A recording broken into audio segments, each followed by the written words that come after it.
In East Asia, that mystery surrounding the leader of the world's most reclusive nation is deepening today after Kim Jong-un failed to show up at a national celebration in North Korea.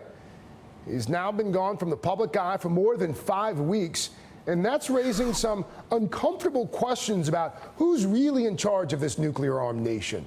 Remember, Kim Jong-un is only 31 years old, in power for less than 3 years since his father died in 2011, but questions about his health surfaced back in July when video from state television, this video showed him with a noticeable limp. He was still limping in state TV broadcasts from later in the summer. And the last time he was seen in public was when he attended a concert with his wife, September 3rd. He hasn't been seen since. The leader missed multiple high-profile events over the last month, including today's anniversary for the Workers' Party. So what's happened? A South Korean paper reported that Kim hurt his ankles during a trip to supervise the military early in the summer and needed surgery. Reuters also reported a leg injury, partly due to the leader's weight. Others suggest that he's suffering from gout or that he may have been deposed in a political coup.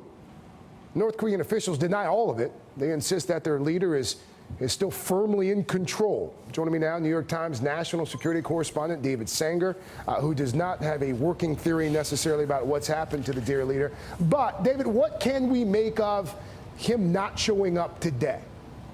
And not a huge amount. His father, on occasion, would also skip this same event, although the event is now designed to both honor his father and his grandfather. So that raises the question, could he really just be ill? Could he be suffering from the gout or any of the other things that you suggested? Or could he have been deposed?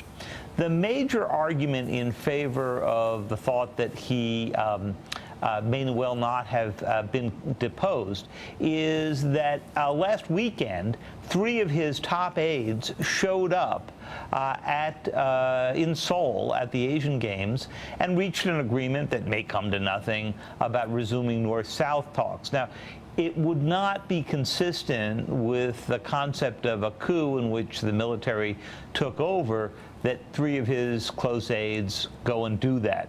On the other hand, there's a lot of hostility left over from the execution of his uncle last December, right, which, of course, was the main challenge to his rule. And he's gotten rid of, roughly half of the top leaders there in North Korea, as well as I understand it. Can you talk about just how unusual it is that in 2014 that the CIA, or any other agency for that matter, still seems to have absolutely no idea what's going on inside North Korea? That strikes me as very bizarre.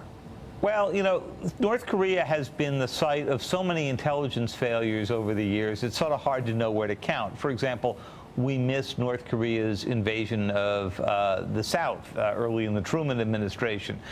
We missed many of the early signs of their work on nuclear weapons.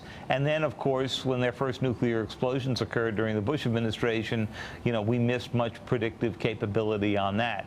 And partly it's because it is such a sealed-off society that not only are there not that many electronic communications, but there isn't the kind of interchange back and forth that there is in a place like, say, Iran, where people come and go on a regular occasion, which right, gives you a great window into what's going on. David Sanger, New York Times, and the